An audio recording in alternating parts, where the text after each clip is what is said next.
अस्सलामु अलैकुम वरहमतुल्लाहि वबरकातुहू। नाज़रीन किराम, उम्मीद है कि आप बख़ैर होंगे। आज हम आपको बताएंगे कि इंसान इस दुनिया से जब दूसरी दुनिया की तरफ यानी आलम आखिरत की तरफ जाता है तो वो किस तरह जाता है और उसकी जो रूह निकलती है वो रूह कहाँ रहती है। इससे क़ब्ल हम आपको एक बात बता दें कि अल्लाह ताला ने कई आलम बनाए हैं। एक है आलम अरवाह, एक ये आलम दुनिया, एक है आलम बरज़ख और एक है आलम आखिरत। आलम अरवाह वो आलम है जहाँ पर क़यामत तक इस दुनिया के अंदर जितने भी इंसान आने वाले हैं उन सब की रूहें आलम अरवाह में मौजूद हैं, बेतरतीब वहाँ लगी हुई हैं। और इस दुनिया में तरतीब से अल्लाह ताला हर जिस रूह के भेजने का जो वक्त होता है उसको दुनिया में भेजते हैं। दुनिया के अंदर जब बंदा आता है तो इस दुनिया में, जिसको आलम दुनिया कहते हैं और आलम अरवाह, इसके दरमियान में एक जगह है, एक और आलम है जिसको आलम बरज़ख कहा जाता है, जिसको हम माँ का पेट कहते हैं। बग़ैर आलम बरज़ख में आए हुए रूह इस दुनिया में नहीं आ सकती। आलम बरज़ख में जो ताल्लुक़ होता है वो पिछले आलम और अगले आलम से होता है रूह का। जैसे आलम अरवाह के अंदर जो रूह हैं वो बहुत छोटी छोटी हैं, उनके अंदर इतनी सख्त नहीं है, इतनी ताकत नहीं है, इतनी इस्तेदाद नहीं है कि वो इस जिस्म का जो बोझ है उसको बर्दाश्त कर सके। ये आलम अरवाह के अंदर जो रूह है उसके अंदर ये ताकत नहीं है, लिहाजा वो आलम बरज़ख में रहती है, माँ के पेट में रहती है। और माँ के पेट में वो उसका ताल्लुक़ उस दुनिया से भी होता है और आलम अरवाह से भी होता है, लिहाजा उसकी एक कैपेसिटी बनती है, उसके अंदर एक ताकत बनती है और फिर वो इस जिस्म के साथ दुनिया में बंदा तशरीफ़ ले आता है। इस दुनिया के अंदर आदमी मुख्तलिफ़ हालात से गुज़रता है, बड़ा होता है, फिर उसके सामने मुख्तलिफ़ हालात होते हैं, परेशानियाँ, खुशियाँ, गम, सब्र, कभी तकलीफ़, कभी खुशी, बहरहाल मुख्तलिफ़ मराहिल से इस दुनिया में गुज़रता है। और गुज़रते गुज़रते एक वक्त आता है कि बंदे को इस दुनिया से जाना होता है और वो मरज़ुल वफ़ात में मुब्तला हो जाता है, यानी ऐसे मर्ज़ में जिसमें वो मरने वाला होता है, जिसमें वो वफ़ात पाने वाला होता है, जिसमें वो इस दुनिया से जाने वाला होता है। ये बंदा जो इस दुनिया से जाने वाला है, जिस वक्त ये इस दुनिया से जा रहा है, इस वक्त एक अहम काम होता है उन लोगों के लिए जो इसके पास हैं। ये मोमिन बंदा है, इसके साथ जो रहने वाले लोग हैं, इसके आइज़ा व अक़रबा, अज़ीज़ व अक़ारिब, इनके ऊपर एक बड़ी ज़िम्मेदारी बनती है। और वो ज़िम्मेदारी ये है कि जब ये बंदा मरज़ुल वफ़ात में पहुँचे तो इसके पास बैठे हुए लोग इसको कलमा तय्यबा ला इलाहा इल्लल्लाह मुहम्मदुर रसूलुल्लाह की तलक़ीन करें। मेरी बात को गौर से सुने, मैं कह रहा हूँ तलक़ीन करें, मैं ये नहीं कह रहा कि पढ़वाएं।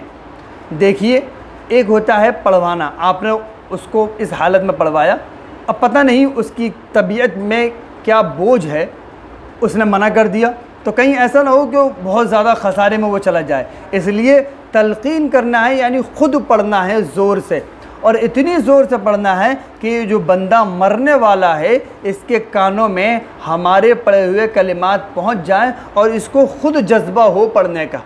और जब ये बंदा जिसके लिए तलक़ीन की जा रही है, जिसके लिए कलमे को पढ़ा जा रहा है, ये बंदा कलमा पढ़ ले, ला इलाहा इल्लल्लाह मुहम्मदुर रसूलुल्लाह कह ले, तो अब सब खामोश हो जाएं। अब अगर इत्तेफ़ाक़ अमर इसकी रूह नहीं निकलती है और ये बंदा कुछ और कह देता है, मसलन कह देता है पानी ले आओ, या कुछ और मांग लेता है, या कहता है उसको बुला लो, तो इसकी ज़बान से दूसरा कलमा निकला, बस फिर दोबारा तलक़ीन शुरू कर दो। हदीस शरीफ में आता है कि जिस बंदे का आखिरी कलिमा ला इलाहा इल्लल्लाह होगा वो जन्नत में जाएगा, जन्नत में दाखिल होगा। मन कान फ़ी आखिरी कलामिही ला इलाहा इल्लल्लाह दखलल जन्नह, ये बंदा जन्नत में जाएगा। लिहाजा हमें कोशिश करनी चाहिए कि इस बंदे का जो मरने वाला है इसका आखिरी कलिमा, आखिरी लफ्ज़, आखिरी बोल जो हो वो कलिमा तय्यबा ला इलाहा इल्लल्लाह मुहम्मदुर रसूलुल्लाह। अब इस बंदे की रूह निकलती है। रूह निकलने के बाद ये बंदा अल्लाह का फरमाबरदार है, नेक बंदा है, ईमान वाला बंदा है। तो अब इसकी रूह कहाँ जाएगी? इल्लियीन में जाएगी। इससे पहले मैं आपको बता दूं कि इस दुनिया के बाद एक और आलम है, आलम आखिरत। अब ज़ाहिर है आलम आखिरत यानी क़यामत का दिन, उसमें जहाँ फ़ैसला होगा, जन्नत और जहन्नम में लोग जाएंगे, तो वो तो अभी नहीं आया। जन्नत जहन्नम अपनी जगह मौजूद हैं। आलम आखिरत आएगा, इस दुनिया का आखिरी दिन होगा वो तो अभी नहीं आया। बंदा अभी मर गया तो वो वहाँ कैसे जाएगा? न जन्नत में जा रहा, न जहन्नम में जा रहा। इसकी रूह कहाँ जा रही है?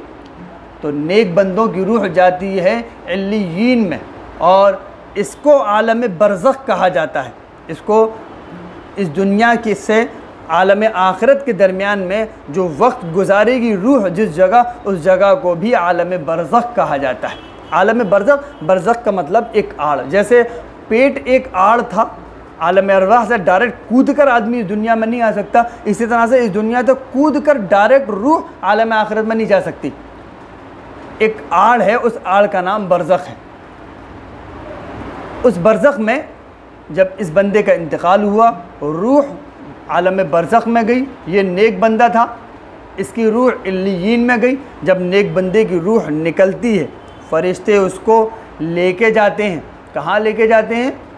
पहले आसमान, दूसरा आसमान, तीसरा आसमान, 7वें आसमान पर। उसके बाद वहाँ कहा जाता है कि नेक बंदा है, मुक़र्रबीन है, इसको जो है इसका रजिस्टर यहीं रखो, इसका किताब रखो यहाँ इल्लियीन में। और फिर उस बंदे को वापस उसकी कब्र में कर दिया जाता है। उसकी रूह को वापस उसके जिस्म में कुछ देर के लिए डाल दिया जाता है। फिर उसके बाद एक सवाल व जवाब का सिलसिला शुरू होता है। अगर वो बंदा सही सवाल व जवाब दे देता है, वहाँ उससे पूछा जाता है तेरा रब कौन है, तेरा दीन क्या है, और ये जो ज़ात है, जो शख्स तुझको नज़र आ रहे हैं, ये कौन है। अगर ये बंदा सही जवाब देता है तो फिर उसके बाद, क्योंकि मरने के बाद आलम आखिरत में फ़ैसला होगा और फ़ैसले के बाद ये बंदा जन्नत या जहन्नम में जाएगा।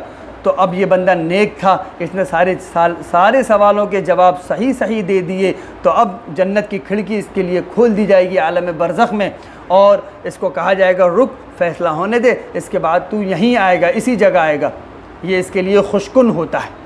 और आलम बरज़ख में रूह का ताल्लुक़ इस दुनिया से भी होता है, आलम आखिरत से भी होता है। जैसे मैंने पहले बताया कि रूह आलम अरवाह में इतनी सकत नहीं रखती कि हमारे इस जिस्म को बर्दाश्त कर ले, और क़यामत के दिन हमारा जो बदन होगा वो बहुत लंबा होगा, 60 हाथ लंबा होगा, उसी एतबार से चौड़ा होगा। तो इस रूह में इतनी ताकत नहीं है कि ये उस बदन को बर्दाश्त कर ले।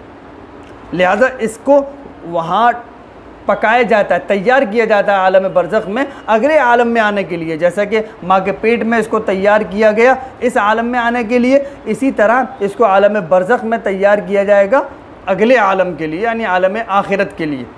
तो वहाँ इस रूह की तैयारी भी होती है, इसकी कैपेसिटी बढ़ाई जाती है आलम बरज़ख के अंदर। अब ये नेक बंदा है तो इल्लियीन में रहेगा, और अगर ये नाफरमान बंदा है, गैर ईमान वाला बंदा है, तो ये सिज्जीन में जाएगा। कुरान करीम में अल्लाह ताला ने फरमाया इन्नल अबरार लफ़ी इल्लियीन वमा अदराक मा इल्लियून किताबुम मरक़ूम यशहदुहुल मुक़र्रबून। दूसरी जगह इन्नल अबरार लफ़ी नईम व इन्नल फुज्जार लफ़ी जहीम। तो अल्लाह ताला ने कुरान करीम में इसका फ़ैसला फ़रमा दिया है कि अच्छी रूहें कहाँ जाएंगी और जो गैर ईमान वाली रूहें हैं, नाफरमान रूहें हैं, वो कहाँ जाएंगी। फिर उसके बाद जब ये बंदा इन मराहिल से गुज़रेगा तो फिर उसके बाद उसका आलम आखिरत में वहाँ उसका हिसाब किताब होगा। उस ताल्लुक़ से इंशाअल्लाह हम आपको अगली अपनी किसी वीडियोज़ में आपको आलम आखिरत के बारे में और जन्नत और जहन्नम के बारे में इंशाअल्लाह बताएंगे। अल्लाह ताला हम सब लोगों का ख़ात्मा बिलखैर फरमाए और हम सब के और तमाम उम्मत मुस्लिमा के और तमाम ईमान वालों का जो आखिरी कलमा हो वो आखिरी कलमा कलमा तय्यबा ला इलाहा इल्लल्लाह मुहम्मदुर रसूलुल्लाह हो। अल्लाह ताला हम सब का ख़ात्मा बिलखैर आफ़ियत के साथ फ़रमाएँ। अगर आपको हमारी वीडियोज़ पसंद आई हों तो आप हमारे चैनल को सब्सक्राइब कर सकते हैं और सदक़ा जारिया समझकर इस वीडियोज़ को शेयर भी कर सकते हैं, आगे भी बढ़ा सकते हैं। मज़ीद दीनी बात मालूम करने के लिए आप हमारे चैनल के कमेंट बॉक्स में मालूम करें, इंशाअल्लाह तशफ़ी बख्श आपको उसका जवाब दिया जाएगा।